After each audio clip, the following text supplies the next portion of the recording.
nós e puxá-los, ó Santa Mãe de Deus. Para que sejamos dignos das promessas de Cristo.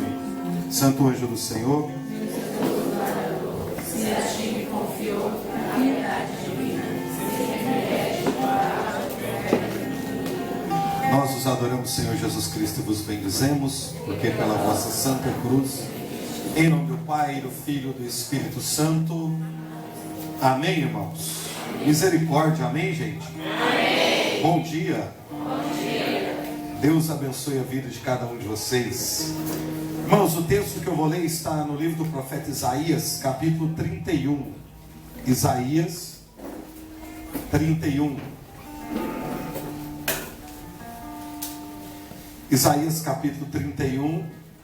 Nós vamos ler do versículo 1 em diante.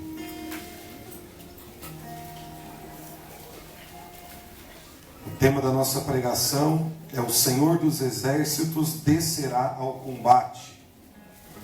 Repita comigo: o Senhor dos Exércitos. Senhor dos Exércitos. Misericórdia, gente. Vamos lá. O Senhor dos Exércitos, descerá ao combate. Pelo amor de Deus, como é que vocês vão combater desse jeito, com essa coragem suas aí? Isaías capítulo 31.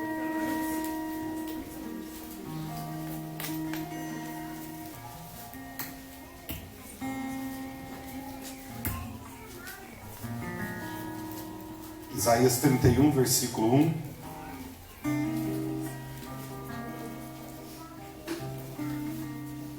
Amém? Amém. Se a sua Bíblia for de tradução Ave Maria, a página 979. 979. Para quem usa a Bíblia de tradução Ave Maria. Isaías capítulo 31.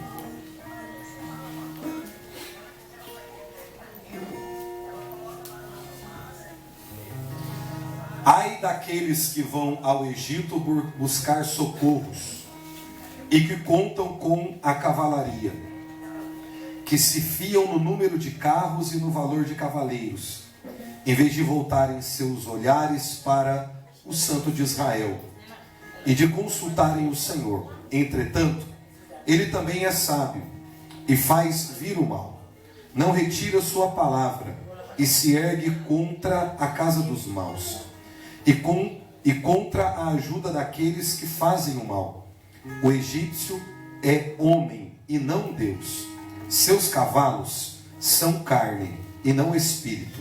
Quando o Senhor estender a mão, o protetor cambaleará e o protegido cairá. E eles perecerão conjuntamente. Eis, pois, o que diz o Senhor.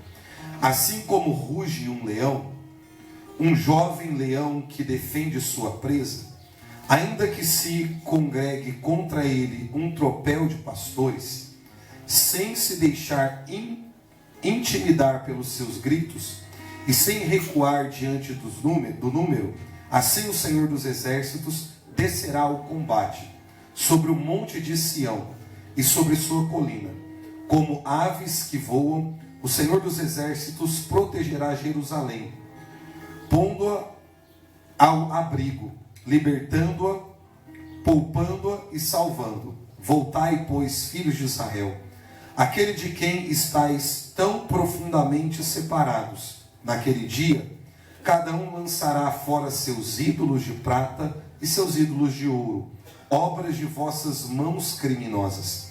O assírio cairá sobre o golpe de uma espada que não é de homem, uma espada que não é de um mortal, e fará dele sua presa. Ele fugirá diante da espada, e seus jovens guerreiros serão subjugados. Seu rochedo desaparecerá de terror. Seus chefes espavoridos abandonarão seus estandartes. Palavra do Senhor, cujo fogo está em Sião e a fornalha em Jerusalém. Vamos aplaudir a palavra do nosso Deus.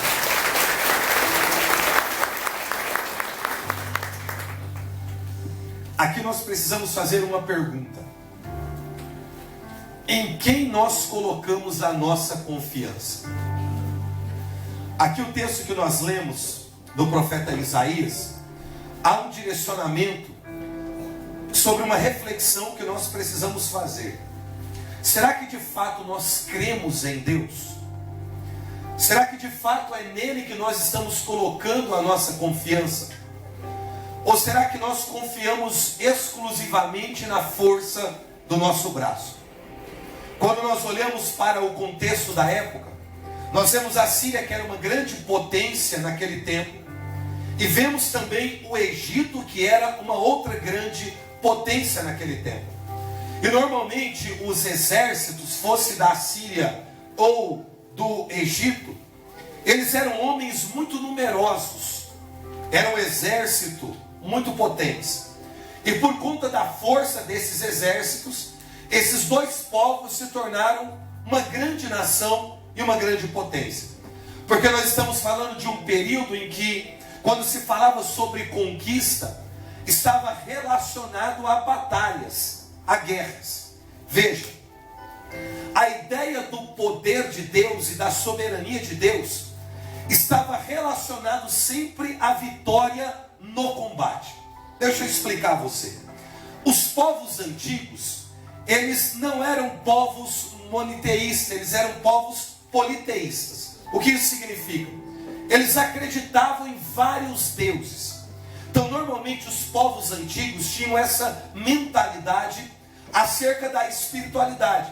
Dependendo da nação, dependendo de um povo específico, eles acreditavam em várias divindades. Então, era muito comum, por exemplo, um país, naquela época, eles acreditarem em muitos deuses e prestarem cultos a todas essas divindades.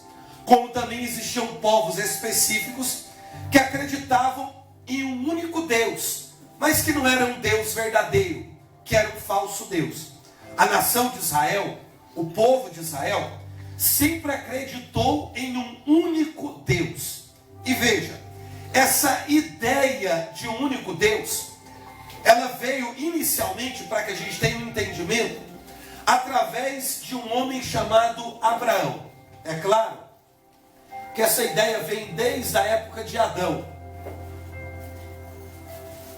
mas isso foi compreendido de forma clara pela vida de Abraão. Por que eu digo isso? Veja, Abraão, ele habitava em Ur dos Caldeus.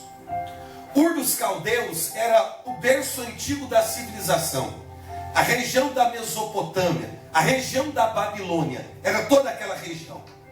Esse ambiente em que Abraão ele habitou, ele era, na verdade, um ambiente de idolatria, porque os povos daquela região acreditavam em vários deuses e prestavam culto a essas divindades. O pai de Abraão, por exemplo, Taré, ele era um fabricador das estátuas dos deuses antigos. E era a forma com que a família de Abraão sobrevivia, de fazer comércio a essas estátuas que elas eram fabricadas. Então era mais ou menos assim. Uma pessoa de algum povoado específico procurava Taré e explicava para Taré como era a divindade, o Deus que eles acreditavam. Para alguns é o sol, para outros a lua, para outras estrelas, para outros algum tipo de animal terrestre, para outros algum tipo de animal que parecia ser terrestre, mas também divino. Mas eles explicavam como era o Deus deles, a divindade deles. Taré fazia uma espécie de um desenho, perguntava se era exatamente aquilo. E quando eles davam o aval, normalmente o Taré ele ia esculpir aquela divindade, fosse em madeira, em pedra, feito de argila, de argamassa, mas ele ia esculpir ou ele ia construir aquela divindade. E aquela divindade que Taré fabricava, ele vendia aquelas pessoas. Então normalmente existiam várias divindades de vários povos daquela época, em que as pessoas procuravam Taré para poder comprar os deuses fabricados pelas mãos de Taré. Então você imagina que Taré tinha um ambiente muito grande, uma fábrica, que ali ele comerciava os deuses antigos, e ele sobrevivia dessa realidade. Só que o problema não era só esse. se Taré só fabricasse os deuses antigos, os falsos deuses, era um problema, mas não era tão grave. A gravidade estava em que Taré prestava culto a todas essas divindades. Ele adorava todas essas divindades. Porque em algum momento ele passou a acreditar. Ele nunca acreditou no Deus verdadeiro. Ele era um idólatra. Porque ele cresceu na idolatria. Os seus pais já eram idólatras. Tudo que ele conhece sobre espiritualidade está relacionado à idolatria. Então ele prestava culto a todos esses deuses. Só que Abraão não. Abraão, ele era uma espécie de um filósofo. Eu gosto de dar essa explicação. Porque como que Abraão chegou à conclusão? Veja, gente, é muito difícil um homem como Abraão chegar à conclusão de que não são vários deuses, mas de que é um único Deus. Como que Abraão chegou a essa conclusão? Pela observação. Por quê? Como os deuses antigos, eles eram rivais. Por exemplo, o Deus Sol, quem acreditava no Deus Sol era o inimigo dos povos que acreditavam no Deus Lua, que era inimigo, por sua vez, daqueles que acreditavam no Deus que representava as estrelas, que era inimigo também de um Deus que representava um tipo de animal, como que representasse o vento, ou qualquer coisa que fosse. Então imagine que os deuses antigos, eles eram rivais, eles eram inimigos. Então como que você provava que o seu Deus era mais forte, mais poderoso do que um outro Deus? Quando você ia para a batalha contra os outros povos. Então veja, se o meu povoado fosse para a batalha contra o seu povoado, e o povoado de vocês perdesse a guerra para mim, o que ficava entendido? Nós só ganhamos a guerra porque o nosso Deus é mais forte do que o Deus de vocês. Então entenda que a guerra, ela estava relacionada no entendimento daquele povo, da força do Deus que eles prestavam culto. Logo, se o Deus de vocês perdiam, ou o seu povoado perdia a guerra, então o Deus de vocês era um Deus fraco. Aí o que o povo fazia? Para a gente vencer a guerra, é melhor a gente abandonar esse Deus e procurar um Deus mais forte do que esse. Então veja que a figura de Deus para os povos antigos estava relacionado à vitória ou à derrota. Se aquele povo perdesse a batalha, logo eles abandonariam aquele Deus e procuravam um Deus que fosse mais forte, porque eles queriam vencer a guerra a todo custo. Então a ideia de um Deus poderoso estava sempre relacionado a vencer batalhas. Então os deuses antigos daquela região, eles eram inimigos, era a ideia do povo. Então Abraão começou a fazer uma reflexão, observando a natureza. Isso é filosofia. E ele chegou a uma conclusão, porque ele percebeu que para que o mundo existisse da forma que era e que é, precisava de uma palavrinha chamada harmonia. Então como que o mundo sobrevive sem harmonia? Não tem jeito. Aqui, por exemplo, aqui está começando o que para vocês? O verão, seria isso? Não está no verão ainda, né? Está no que? Inverno? Inverno? Nossa, inverno. Inverno para a gente lá é outra coisa. Primavera. Tá o que, gente? Primavera. É, mas tá com cara de verão, porque Bahia eu só passei calor. É a primeira vez que eu senti um pouquinho de frio, foi dessa vez que eu vim para cá. Se você perceber, por exemplo, existem as estações, não existe? Existe. E cada tempo, cada estação, ela provoca algo diferente na natureza. Então, existe a necessidade desse período, dessas estações, para que a natureza ela funcione muito bem. A gente está dando graças a Deus que começou a chover, porque estava uma seca praticamente no Brasil inteiro. Então, à medida que vem a chuva, a gente agradece. Chuva é bênção. Então a gente agradece, né? Porque imagine se fosse seca o tempo inteiro. Então em algum momento a chuva chega e cumpre o seu papel. Então, para que tudo funcione muito bem, tem que estar em harmonia. Abraão percebeu que se a lua é inimigo do sol, eles não ocupariam cada qual o seu tempo, o seu momento no espaço. Se o vento fosse inimigo do calor, ou o calor fosse inimigo da chuva, as coisas não funcionariam. Então, qual a conclusão que Abraão chegou pela observação? Para que as coisas existam em harmonia, só pode existir o único Deus que sustenta todas as coisas. Pela observação, ninguém pregou para Abraão. Ninguém explicou para Abraão assim, olha, esse aqui é o Deus verdadeiro e todos os outros são falsos. Não. Abraão chegou à conclusão sozinho, sem ninguém explicar nada. Só que ele não sabia dar nome a esse Deus. Então ele começou a chamar Deus de Eterno, que é como os judeus se referem a Deus até hoje, o Eterno. Ou chamava Deus de o Desconhecido. Então Abraão começou a dizer, existe um único Deus, o Deus invisível, o Deus eterno. É Ele quem mantém as coisas em harmonia e sustenta o universo na palma das suas mãos.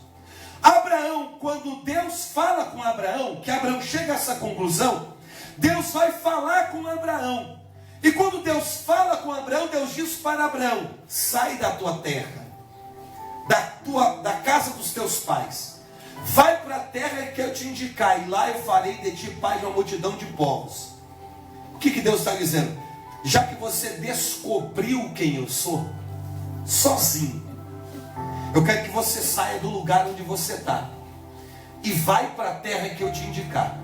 Se você obedecer a minha voz, quando você chegar nesse lugar, eu vou fazer de ti pai de uma multidão de povos. Abraão partiu.